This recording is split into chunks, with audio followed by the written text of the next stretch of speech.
감사드립니다. 우리 한번 좌우로 인사 나누도록 하겠습니다. 하나님은 당신을 사랑하십니다. 우리 좌우로 쳐다보면서 인사 나누겠습니다. 우리 앞뒤로요, 성령 충만한 시간 되기를 바랍니다. 인사 나누겠습니다. 오늘 제목은요, 렘넌트 사무엘이라는 제목으로 잠깐 말씀을 살펴보도록 하겠습니다. 이제 조금 있으면 여러분들 추석 명절이 다가오고요. 이번에 보니까 여러분들 거의 한 십몇일 넘게 동안에 오랜 기간 동안에 이렇게 쉬는 시간이 되겠더라고요. 아마 여러분들 많은 계획들 세우고 있을 줄로 믿고요. 제가 어릴 때지만은 명절 때 이제 추석 때만 되면 여러분들 TV에 보면은 안 하던 거 TV 하나 새로 하는 게 있습니다. 그게 여러분들 잘 아는 대로 씨름이죠, 그죠? 그래서 이제 명절 될 때마다 이렇게 씨름으로 해서요, 천하장사 대회 이렇게 계속 했던 게 기억이 나고요. 여러분 씨름 보시면은 잘 알겠지만 여러분들 중심을 딱 잘 잡고 있으면은 넘어질 것 같은데 절대로 안 넘어지고요. 나중에는 이제 그 판을 뒤집게 되는 거고요. 힘 잘 쓰고 있는 것처럼 보이는데 중심이 제대로 잡혀있지 않으면요, 살짝만 건드려 버려도 그냥 딱딱 넘어져 버리고 그렇게 되지요. 저는 씨름을 잘 못하는데 여러분들 이제 씨름을 봐도 중심을 얼마나 잘 잡고 있느냐 아니면 잘 못 잡고 있느냐, 이게 참 중요한 부분 같아요. 신앙생활도 여러분들 똑같은 내용이 됩니다. 우리의 중심 깊은 곳에 복음이 딱 잘 뿌리내려서 잘 잡혀 있으면요, 그 사람을 쳐다보는데 계속해서 위태위태해요. 환경도 여러 가지 문제도 여러 가지 그런 사건 앞에서요. 그런데 기가 막힌 거는 넘어지지 않고요, 계속해서 이겨내고요. 이겨내는 정도가 아니고 이 사람이 어떻게 됩니까? 문제나 환경이나 어려움들이 오히려 축복과 응답으로 역전되는 부분들을 보게 되는 거예요. 그런데 분명히 저 사람 잘할 것처럼 보이거든요, 겉으로 볼 때는요. 그런데 문제 딱 만나면 어떻게 됩니까? 적시로요, 넘어지고 여러 부분들을 보게 되는 거예요. 결국 여러분들 우리의 중심 깊은 곳에 복음이 얼마나 잘 뿌리 내려있냐 안 내려있냐, 그 모습이 되게 되는 거예요. 그래서 정말로 저와 여러분들이 남아있는 기간 동안에 2017년 기간 동안에 다시 한번 내 중심 깊은 곳에 이 복음이라는 비밀들을 담을 수 있는요, 그런 축복과 응답의 시간이 되기를 바라겠습니다. 오늘 간단하게 한번 세 가지 정도를 살펴보도록 하겠습니다. 오늘 제목으로 렘넌트 사무엘이라 그랬고요. 그래서 우리의 후대들을 우리가 여러 가지를 기도하는데 여러분들 렘넌트라고 또 우리의 후대들이 이야기하는데요, 진짜 렘넌트라는 게 무엇인가 정확하게 우리가 살피고요, 또 이걸 가지고 우리의 자녀들을 렘넌트로 양육하고 또 그걸 두고 기도할 수 있는 그런 모습이 회복되어야 될 것 같아요. 말을 렘넌트라 그러고 렘넌트 운동이라 하는데요, 실제로요, 렘넌트가 뭐냐 물어보면은 정확한 그림이 없어요. 그래서 오늘 렘넌트의 정확한 모습도 많은 건 살펴볼 수 없겠지만은 몇 가지를 간단하게 하면 살펴보도록 하겠습니다. 그리고 두 번째로는요, 지난주 렘넌트 중에 한 명이지요, 삼손이고요. 오늘은 본문에 나와 있는 사무엘입니다. 그래서 삼손과 사무엘을 조금 비교해 보면서요, 정말로 중요한 기도 제목들을 저와 여러분들이 찾아야 되겠고요. 마지막 세 번째입니다. 여러분들 조금 참고상으로 하는 거지만은요, 종교개혁자들이 있습니다. 1517년에 루터가 이제 종교개혁을 시작했고요. 그래서 이 종교개혁자들이 이렇게 표로 삼았던 5대 강령이 있어요.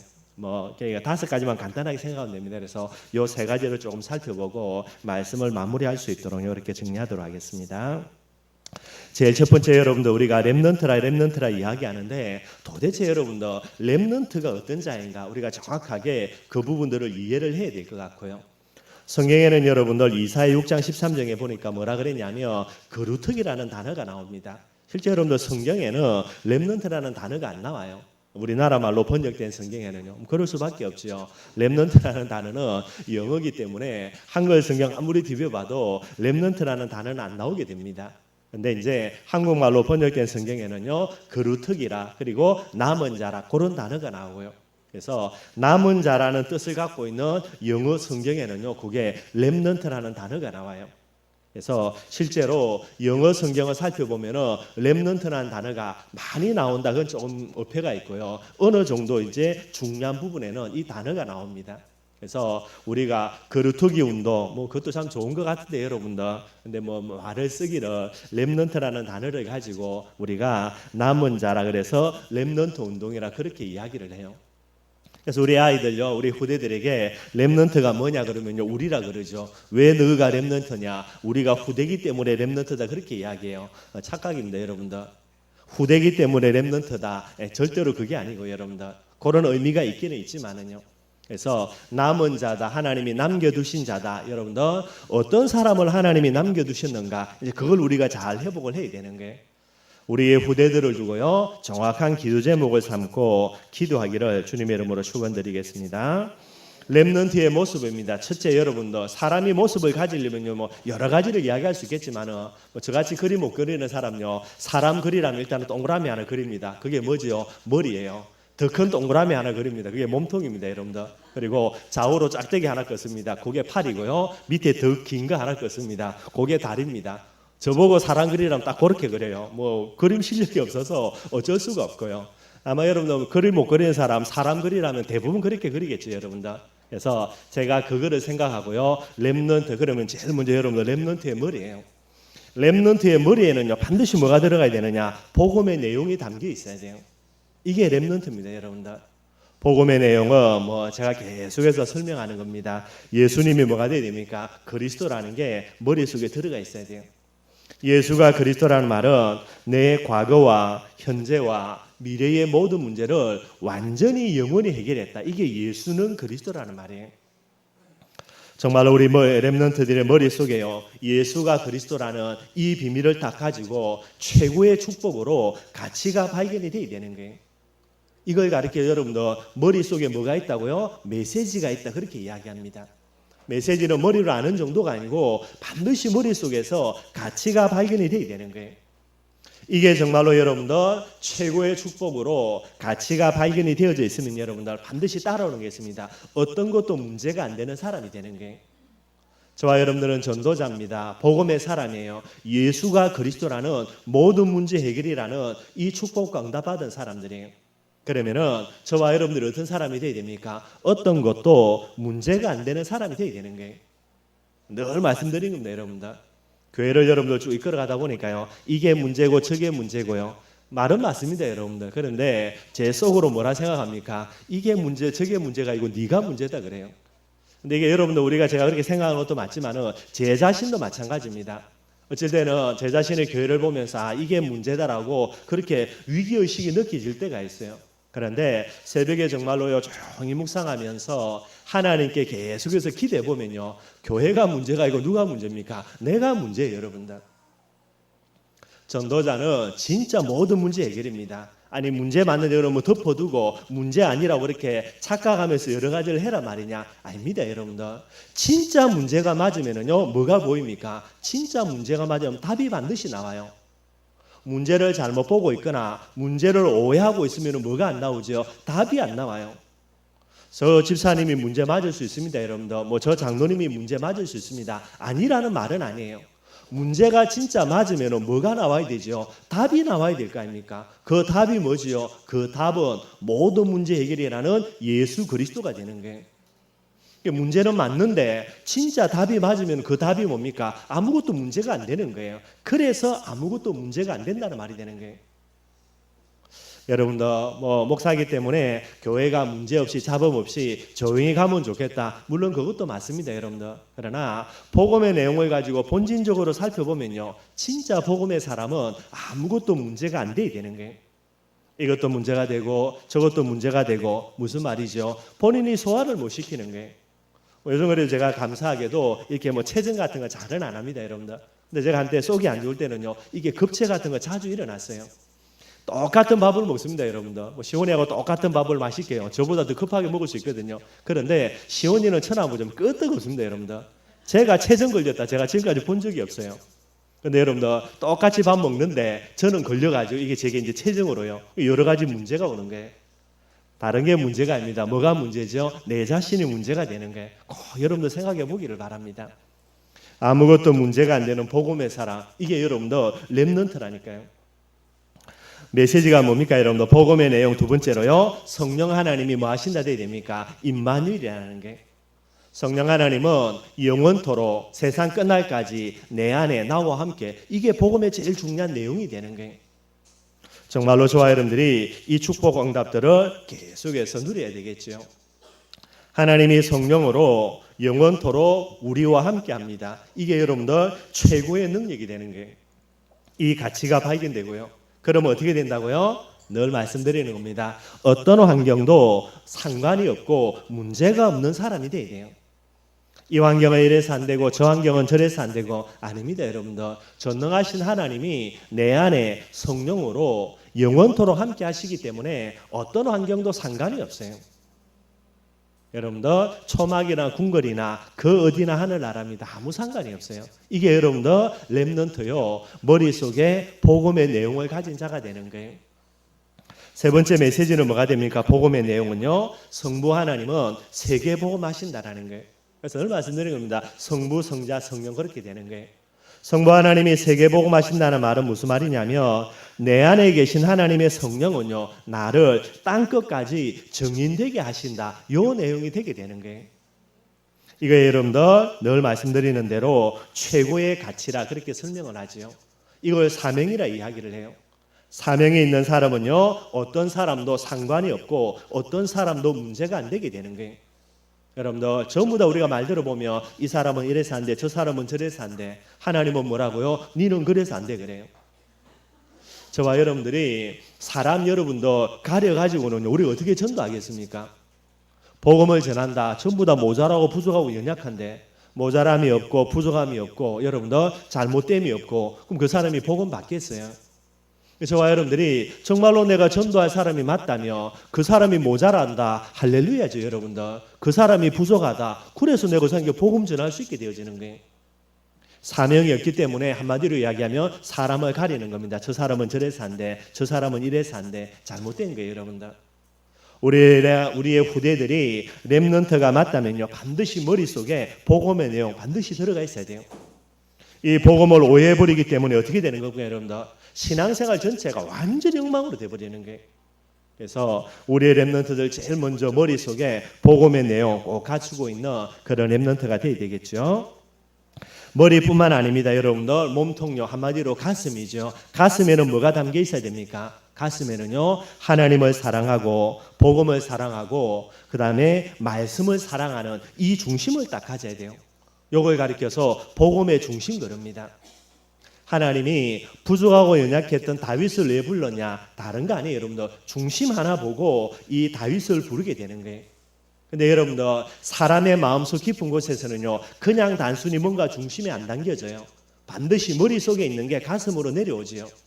머릿속에도 없는 게 가슴으로 내려온다. 이건 여러분들 짐승과 똑같은 수준입니다. 얘는 인간 자체가 안 되게 돼 있고요. 정상적인 사람이라면 반드시 머릿속에 있는 가치가 가슴으로 내려와지게 되는 거예요. 우리의 후대들의 머릿속에 복음의 메시지 진짜 담겨져 있으면 이 복음의 메시지는요 반드시 가슴으로 내려와서 올바른 중심으로 자리를 잡게 되는 거예요. 하나님 사랑하고 복음 사랑하고 말씀 사랑하는 이 복음의 중심을 가져야 그게 여러분들 렘넌트가 되게 되는 거예요. 특별히 여러분들 말세의 특징이라 그랬습니다. 말세가 되면 될수록 자기 사랑합니다. 하나님 사랑 안 해요. 전부 다 자기 사랑하죠. 어느 정도입니까? 자기를요 하나님처럼 되게 하려고 하는 게 지금 말세의 모습이 되는 거예요.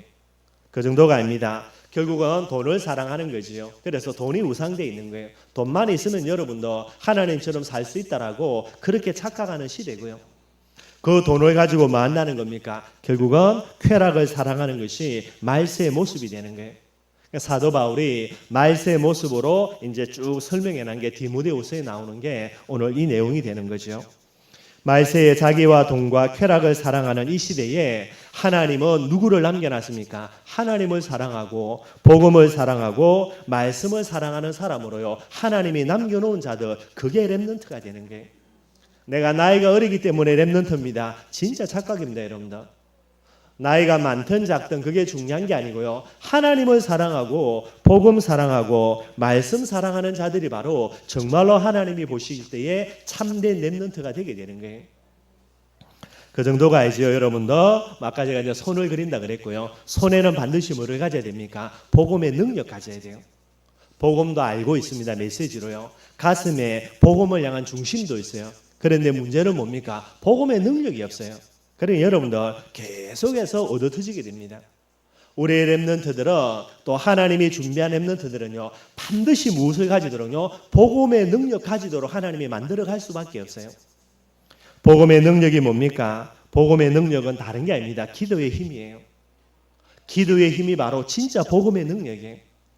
성경 속에 많은 믿음의 선진들, 렘넌트들이 나오는데 이 사람은 전부 다 뭐 가진 사람이죠? 기도의 능력 진짜 갖고 있는 사람이에요. 힘이 없으면 여러분들 사명은 절대로 감당할 수 없는 부분이 되는 거예요. 기도의 힘을 가지기 위해서는 뭐 해야 된다고요? 가장 중요한 본질 중에 하나입니다. 기도 응답의 확신을 가져야 돼요. 기도해도 안 된다라는 그런 확신을 갖고 있으니까 기도 안 하죠, 여러분들.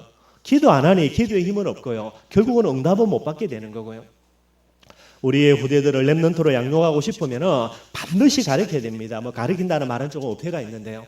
우리 아이들이 기도의 힘을 가진 자, 기도의 힘을 가지기 위해서는 기도 응답의 확신이요 반드시 가져야 되는 거예요.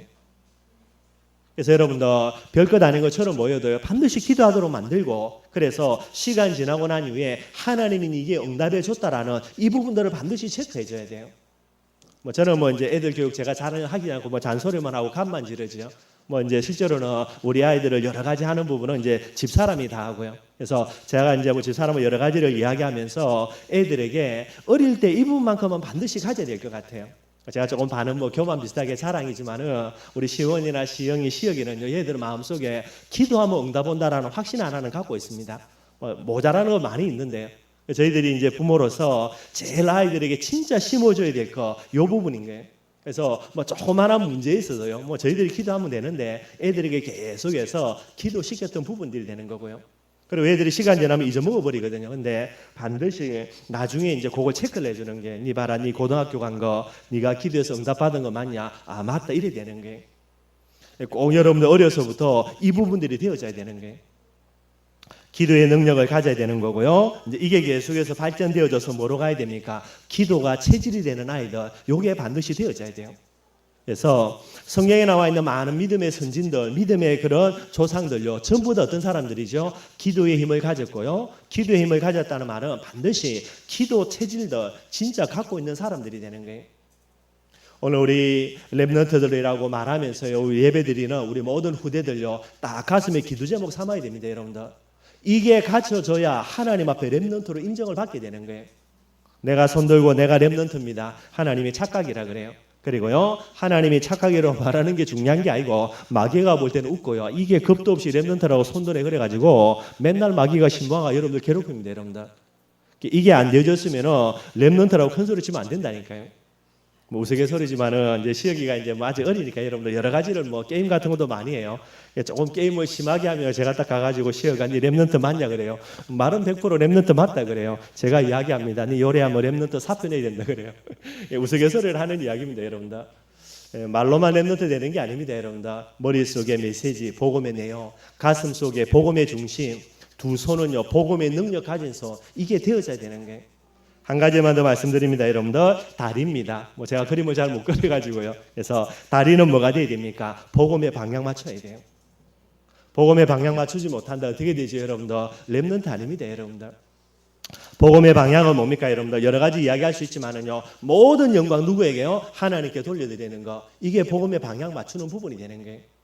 그래서 우리가 이제 어떤 연예인들요 TV에서 큰 상을 받거나 할 때에 하나님께 영광 돌려드립니다. 이것도 여러분들 중요한 방향이 맞아요. 근데 그걸로만 끝나서 안 됩니다, 여러분들. 하나님께 영광 돌리는 것으로 끝나는 것이 아니라 그게 시작이면요 진행은 뭐가 돼야 됩니까? 그리스도의 증인되는 거. 이게 여러분들 하나님과 방향 맞춘 부분이 돼야 되는 거예요.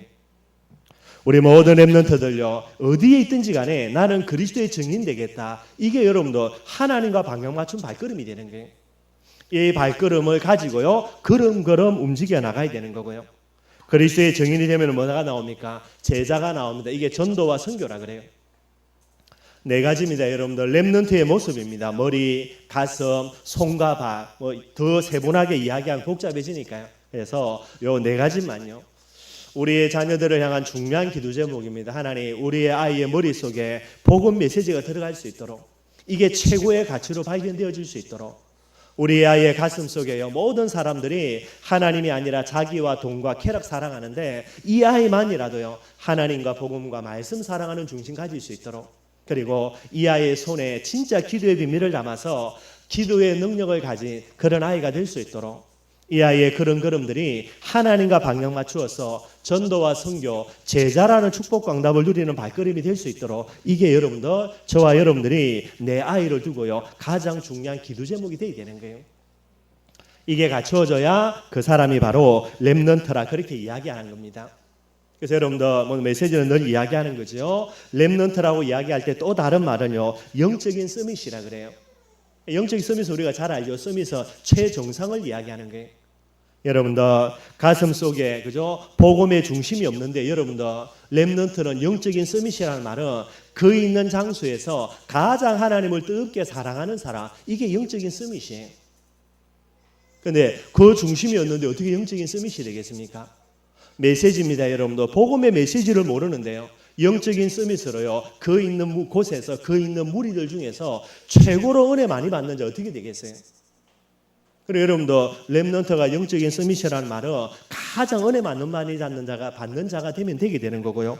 기도도 마찬가지입니다. 영적인 서밋은요 가장 기도 많이 하는 자, 영적인 서밋은요 최고로 사명 감당하는 자.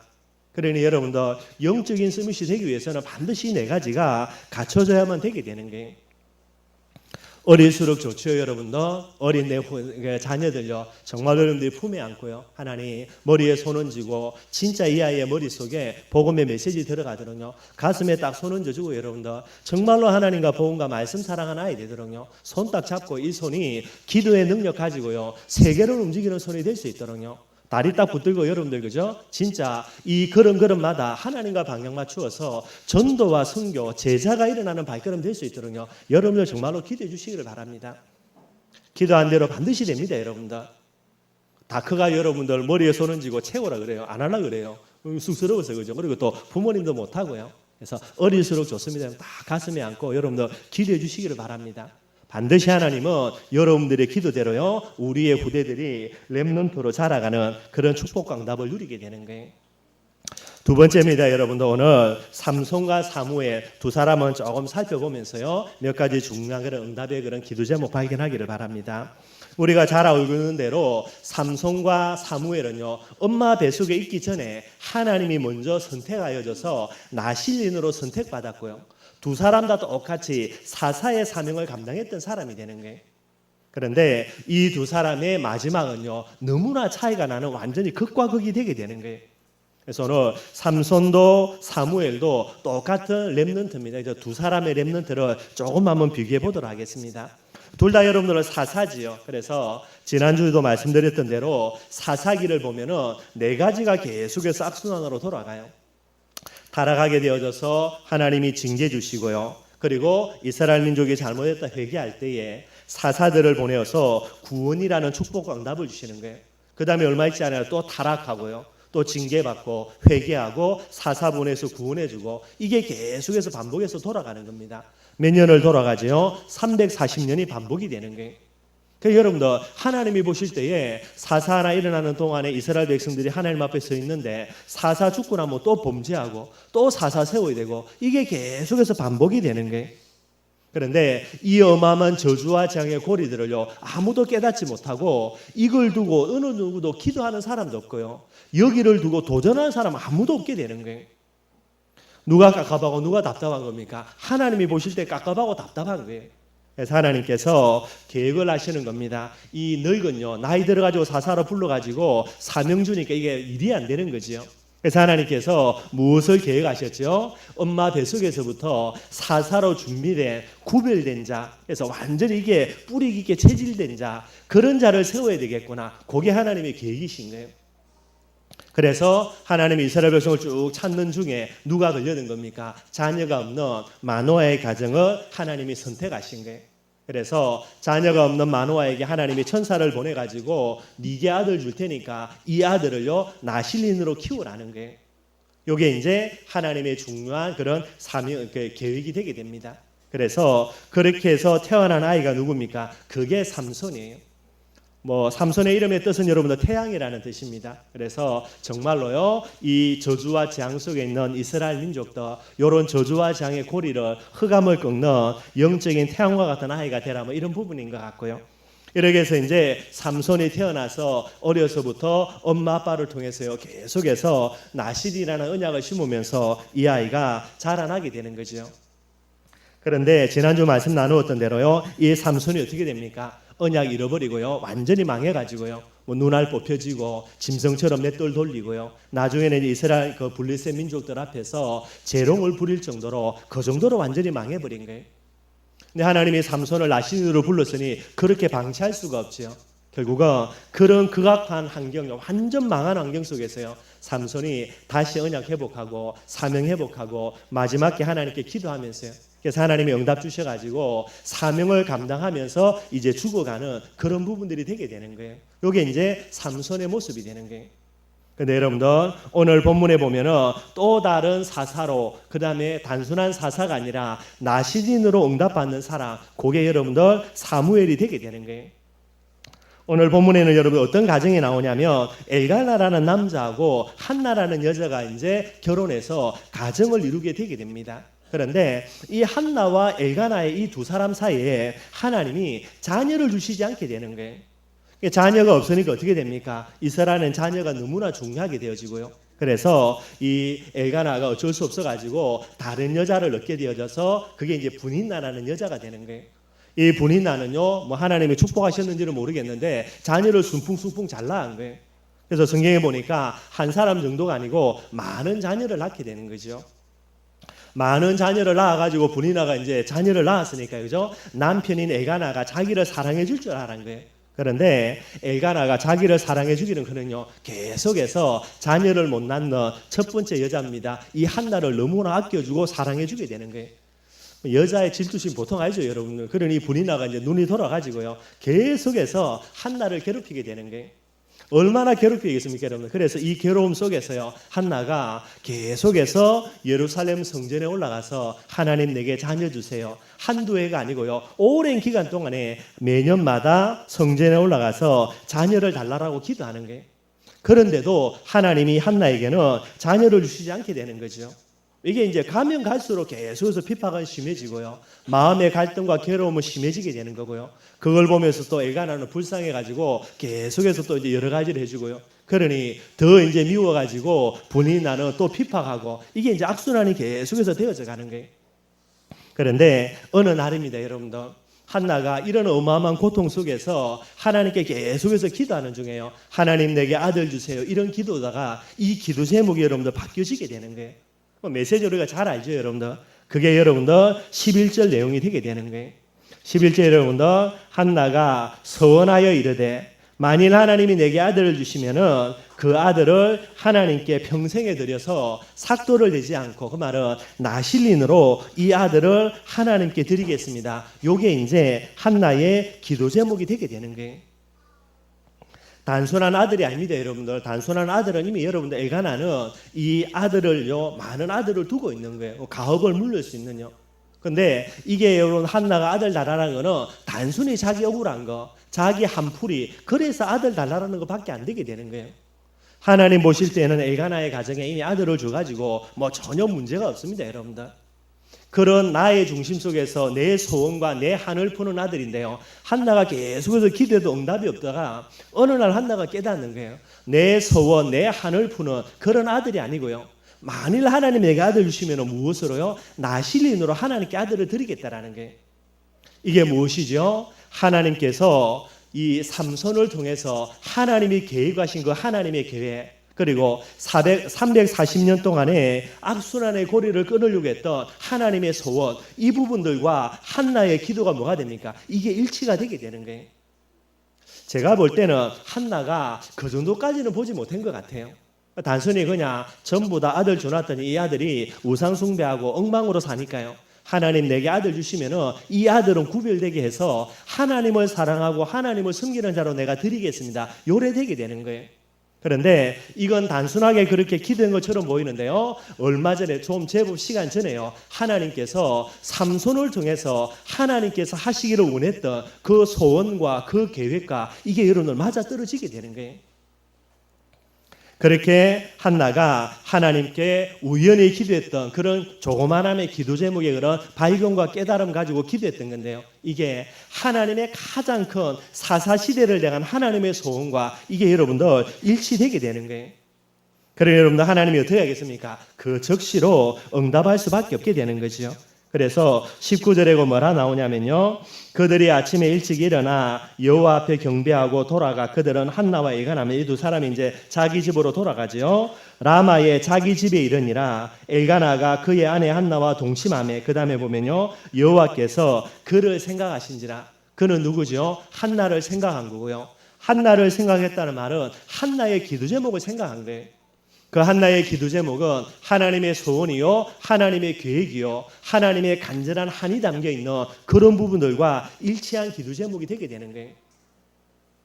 정말로 저와 여러분들이 어디에 있든지 간에요. 진짜 많은 부분들 생각해야 됩니다. 내가 열심히 바르게 착하게 사는 거 이거 하나님이 기억하는 게 아니에요. 하나님의 간절한 소원이 담겨 있는 이 복음의 비밀들이 내 마음속에 담겨 있고 이걸 내가 두고 기도할 때에 그걸 하나님이 기억하시게 되는 거예요. 내 행위가 아닙니다, 여러분들. 꼭 저와 여러분들 어디에 있든지 복음 가지고요. 하나님 앞에 기억될 수 있는 그런 축복 강답의 사람들이 되기를 바라겠습니다. 그래서 하나님이 응답을 주셨죠. 그게 20절이에요. 한나가 임신하고 때가 이름에 아들을 낳아 이름을 뭐라 그랬습니까? 사무엘이라 그랬어요. 사무엘이라는 이름의 말뜻이 그 다음에 나오죠. 이는 그랬습니다. 뜻을 설명합니다. 이는 내가 여호와께 그를 구하였다 함이더라. 하나님께 아들 구해가지고 하나님이 응답 주셔서 내게 태어난 아들이다. 이게 사무엘이 되게 되는 거예요. 네, 여러분들 솔직히 이야기하면 우리의 모든 자녀들요 전부 다 사무엘이죠. 내가 낳고 싶어 난 게 아니고 여러분들 또 내가 낳고 싶어 낳았다 하더라도 하나님이 우리에게 응답 주셔서 낳은 그런 아이가 되게 되는 거예요. 나를 위해서 낳은 아이가 아니라는 거죠. 그래서 한나가 하나님께 기도해서 하나님이 응답을 주셨다. 그래서 이름을 사무엘이라 지은 거예요. 네, 문제는 여러분들 응답 이유가 더욱더 중요한 부분 됩니다. 분명히 한나가 하나님께 뭐라 그랬습니까? 여호와께 드려서 삭도를 그의 머리에 대지 아니하겠다 그런 거예요.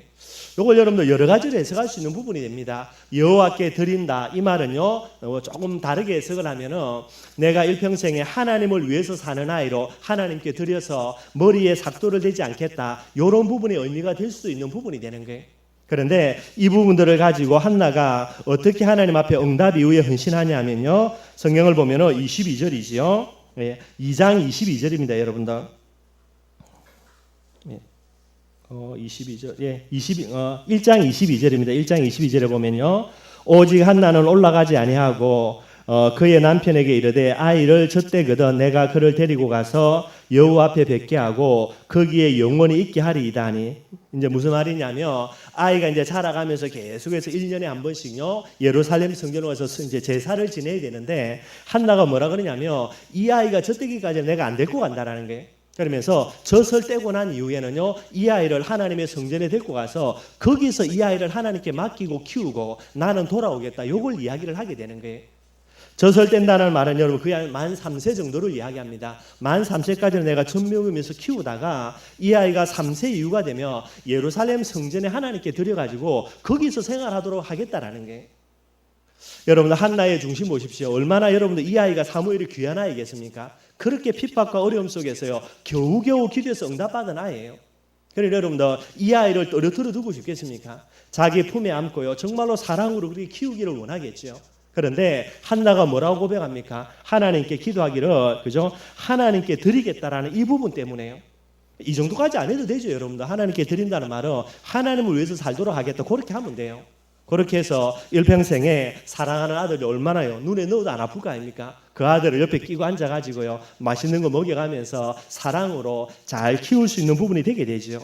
근데 한나가 뭐라고요? 아무리 생각해봐도 나실린으로 키워야 되는데 자기가 키워가지고는요 나실린으로 키울 자신이 없게 되는 거예요. 나실린으로 정말로 이 중심 가진 아이로 키워야 되는데 본인이 생각해서는 어떻게 생각을 해도 이게 올바르게 키울 수 있는 답이 안 나오는 거죠. 물론 본인이 키운다면 충분히 키울 수 있겠죠.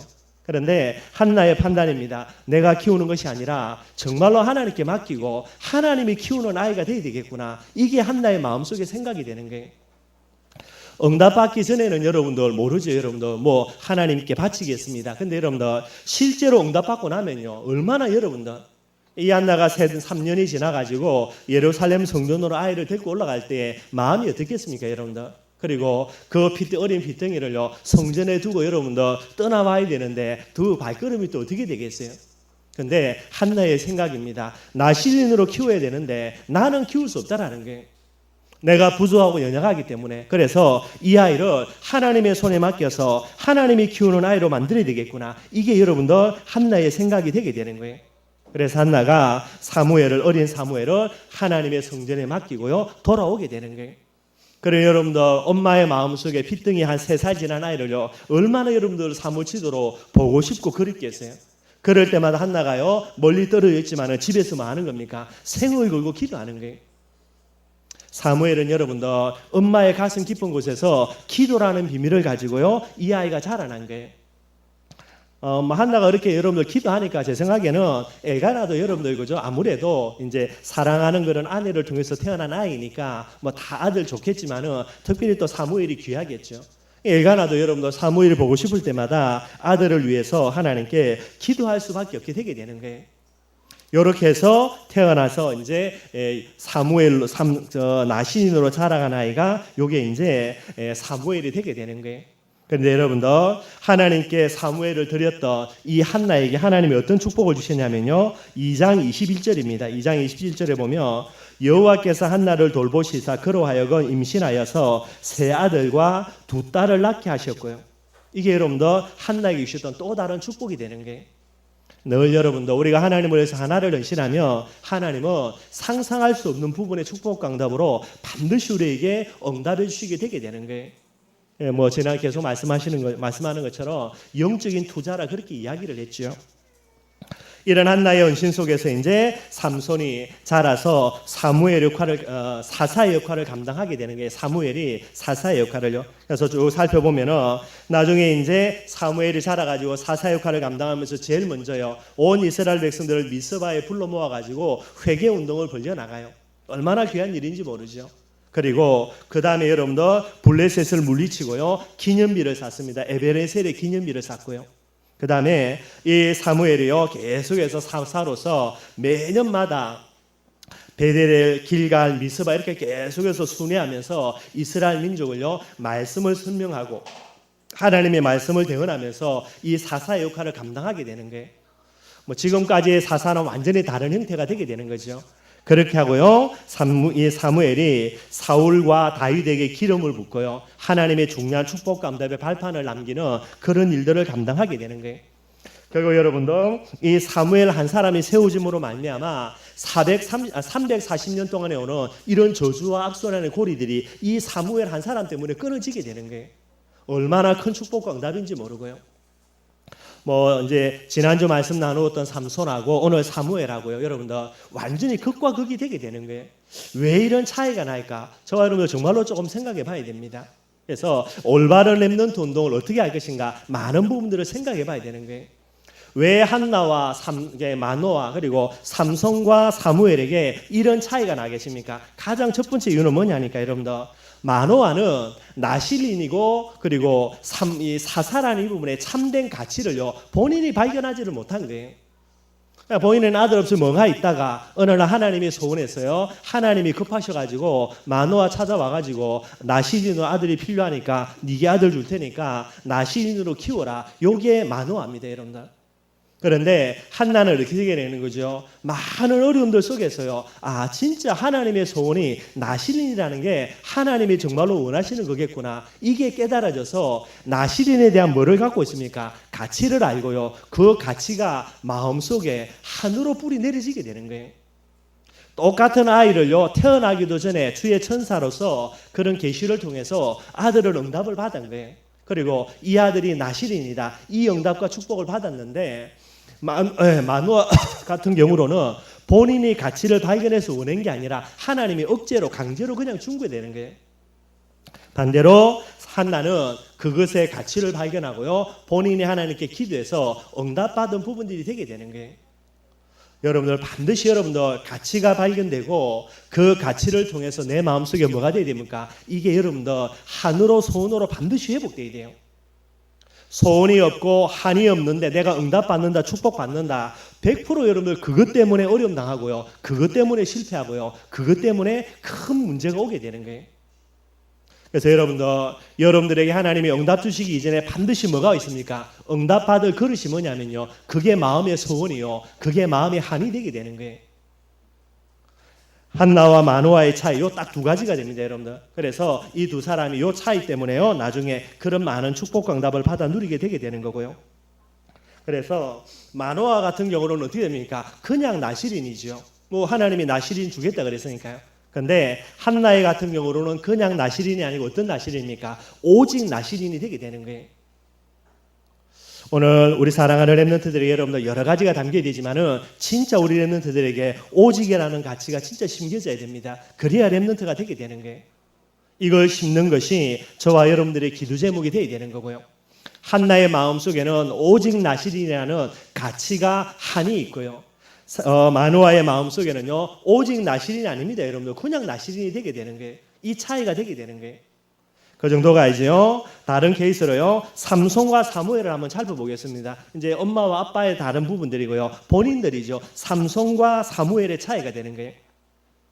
여러분들 삼손은 어떤 사람입니까? 삼손은 부모가 키운 아이예요. 그리고 한나는 누가 키웠습니까? 사무엘은요. 한나가 내가 키워서는 안 되겠구나라고 결론 내리고 하나님께 맡겨버렸죠. 그래서 하나님이 직접 키운 아이가 그게 사무엘이 되게 되는 거예요. 뭐가 차이가 나냐? 가장 큰 차이는 뭐냐니까 지난주도 말씀 나누었던 대로요. 삼손은 여러분들 자기의 인생에 조금 더 부족함이 없었어요. 여러분들 먹는 거, 입는 거, 마시는 거 전혀 부족함이 없었고요. 또 나중에 사사라는 사명 때문에 하나님이 어마어마한 힘을 주가지고 이게 뭐 천하무적입니다. 여러분들. 그래서 삼손이 그의 일생을 살면서요. 한 번도 하나님께 기도한 적이 없어요. 기도 제목도 없고 기도할 이유도 없고 뭐 부모님들이 다 해주고 부모님들이 못 해주는 거는 자기가 어마어마한 힘이 있으니 그걸 다 할 수 있는 부분 되어지고요. 그런데 여러분들이 아시는 대로 이 사무엘은요 성전에 맡겨졌습니다. 일가 부모 진짜 아무도 없어요. 거기에는 누가 있습니까? 엘리의 두 아들이요 완전히 큰 소리 치고요. 그러니 이 엘리의 두 아들이 얼마나 여러분들 사무엘을 핍박했겠어요. 이 엘리의 두 아들 완전 불량자들이거든요. 근데 사무엘은 성전에서 계속해서 이제 모범 케이스가 되는 거예요. 그럴 수밖에 없죠. 남의 집에 붙어 사니까 사고 칠 수가 없지. 사고 치면 큰일 나니까요. 그러니 이제 계속해서 모델로 모범생으로 살 수밖에 없게 되는 거예요. 그러니 이 엘리의 두 아들이었던 이 이제 아버지가요 사무엘 보고 엘리의 두 아들 보고 얼마나 여러분들 사무엘처럼 안 산다고 혼냈겠어요. 그러니 엘리의 두 아들이 얼마나 시도 때도 없이 괴롭힌지 모르고요. 그래 되니 여러분들 사무엘 같은 경우로는 모든 것이 기도 제목이 되는 거예요. 기도 안 하고는 안 되게 되는 거죠. 사무엘과 삼손의 차이가 이겁니다. 여러분들. 삼손은 기도할 필요가 없고요. 사무엘은 모든 것이 기도 제목이 되게 되는 거예요. 계속 기도 속에서 있을 수밖에 없게 되는 거고요. 똑같은 렘넌트가 맞는데 똑같은 나시린이 맞는데 삼손은 기도의 능력이 없는 사람, 사무엘은요 어마어마한 기도의 힘과 능력을 가진 사람. 그리고요 사무엘 같은 경우로는 부모님을 통해서 오직이라는 이 가치와 한을 전달된 사람. 삼손은요 그냥 나시린이에요. 여러분들. 그러니 오직이라는 부분이 안 돼 있으니까요. 오늘 정말로 저와 여러분들이 삼손과 사무엘 살펴보면서요 우리가 우리의 자녀들을 어떻게 양육할 것인가 진짜 여러분들 많은 부분들을 생각해야 되는 거예요. 이미 여러분들 우리의 자녀들을 하나님이 렘넌트로 부른 것은 이거는 빼도 박도 못하는 절대 진리입니다. 여러분들.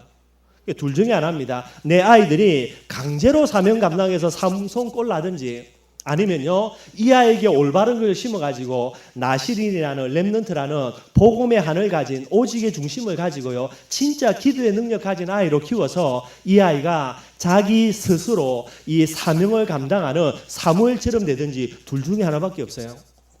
옆에 갖가지 삼천포로 빠지는 게 있으면 좋겠는데 절대로 없습니다. 여러분들.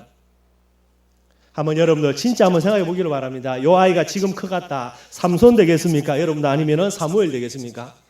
한번 생각해 보라니까 여러분들. 삼손 되고 싶으면 가만히 두고요. 여러분들 사무엘 되고 싶으면 빨리 기도하기를 바랍니다. 다른 게 있냐? 죄송한 말이지만 다른 거 없습니다. 여러분들.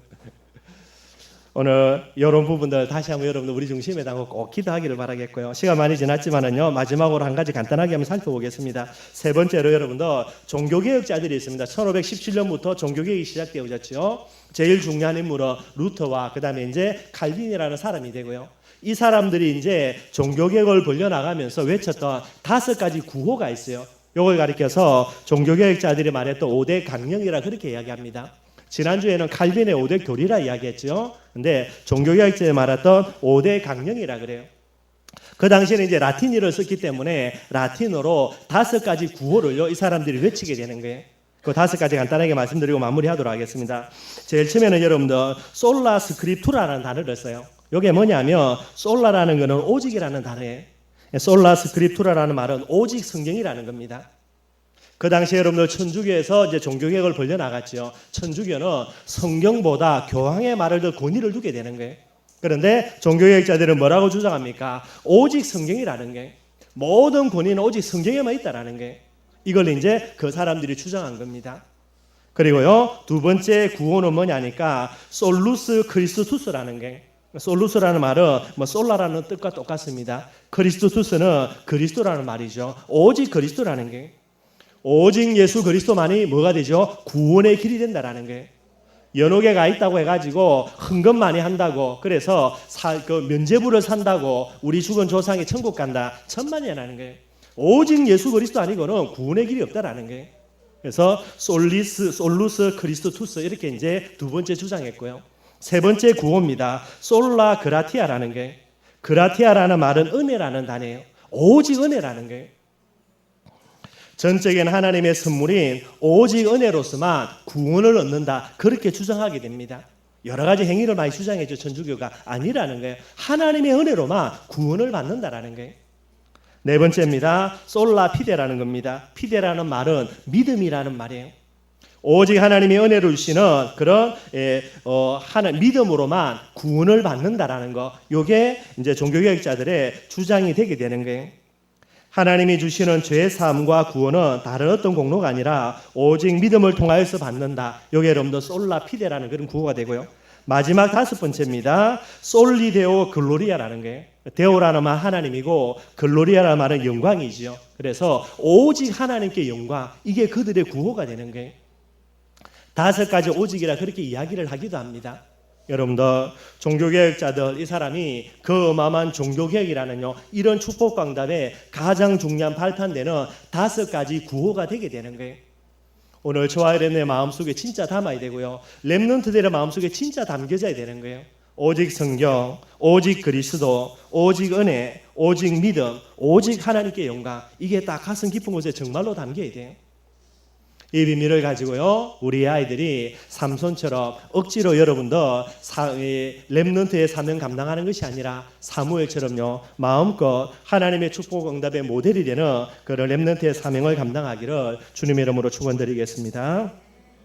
말씀 결론 맺도록 하겠습니다. 여러분들 가치가 발견되어지면은요, 그 가치를 따라서 반드시 행동하게 돼 있고요, 그 행동은 반드시 뭐를 구성합니까? 삶 전체를 구성하게 되는 거예요.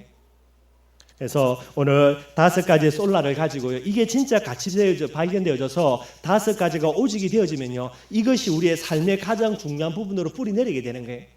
그래서 전도자는 5가지 오직을 가지고 5가지 오직의 삶이 사라져야 됩니다. 그게 렘넌트가 되는 거예요. 첫 번째입니다. 오직 성경이죠. 어떤 삶을 살아야 됩니까? 모든 삶의 절대 기준이에요. 이게 오직 성경입니다. 저와 여러분들의 절대 기준요, 누가 이렇게 해라 저렇게 해라 전만해요. 하나님의 말씀입니다. 하나님이 가라 하면 가고 서라 하면 서고, 이게 절대 기준이 돼야 되는 거예요. 하나님의 말씀이 우리 렘넌트들의, 우리 사랑하는 자녀들의 가슴 속에 말씀이 절대 기준이 돼야 돼요. 아빠가 이래 하라니까 하고요, 엄마가 이래 하라니까요, 엄마 아빠 죽고 나면요, 천국 가서 전화해가지고 물어볼 겁니까 여러분들? 안 된다니까 여러분들. 정말로 이 아이가 말씀 가지고 성령인도 받도록요, 그렇게 도와줘야 되는 거예요. 두 번째 오직이 뭐라고요? 오직 예수 그리스도라 그랬어요. 삶의 중심입니다.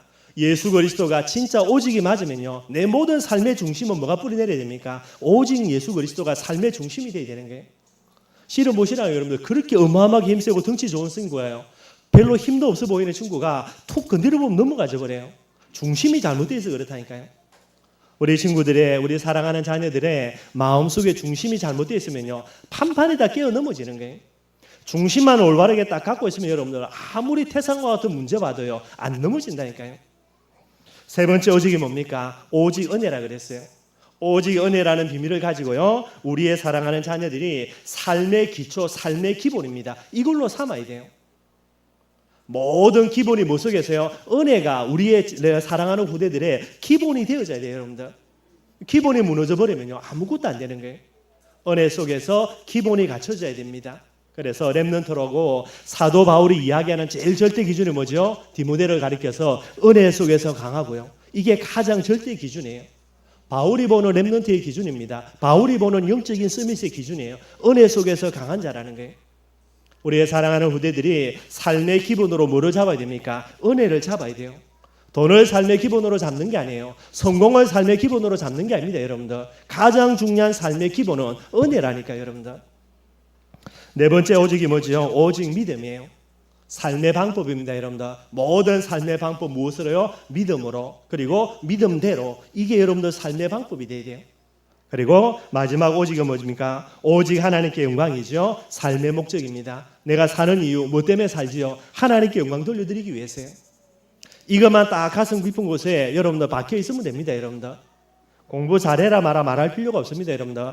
전교 꼴찌하면서 하나님께 영광이 되면 꼴찌하라 하면 돼요, 여러분들. 근데 진짜 내가 꼴찌하는 게 하나님께 영광을 가리운다. 그게 진짜 삶의 목적되어 있으면요, 지가 밤에 잠 안 자고 공부하겠죠, 여러분들. 새벽에 일어나서 악자까지 공부할 거고요. 하나님께 영광 돌려드리는 게 삶의 목적이 맞다면요. 이게 안 돼 있는데 억지로 공부를 한다. 뭐 공부는 할지 몰라도 여러분들, 공부해서 성공하고 난 다음에 어디 영광 돌립니까? 내가 잘났어요. 그래 가는 거예요. 그래 이제 삼천포로 빠지게 되는 거죠.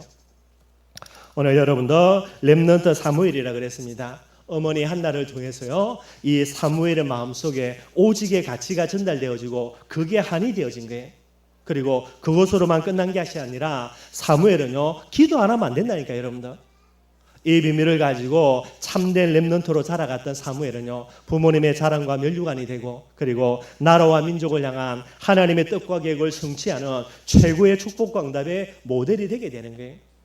우리의 자녀들이 사무엘과 같은 응답을 누리는 그런 축복 속에 있기를 주님의 이름으로 축원드리겠습니다.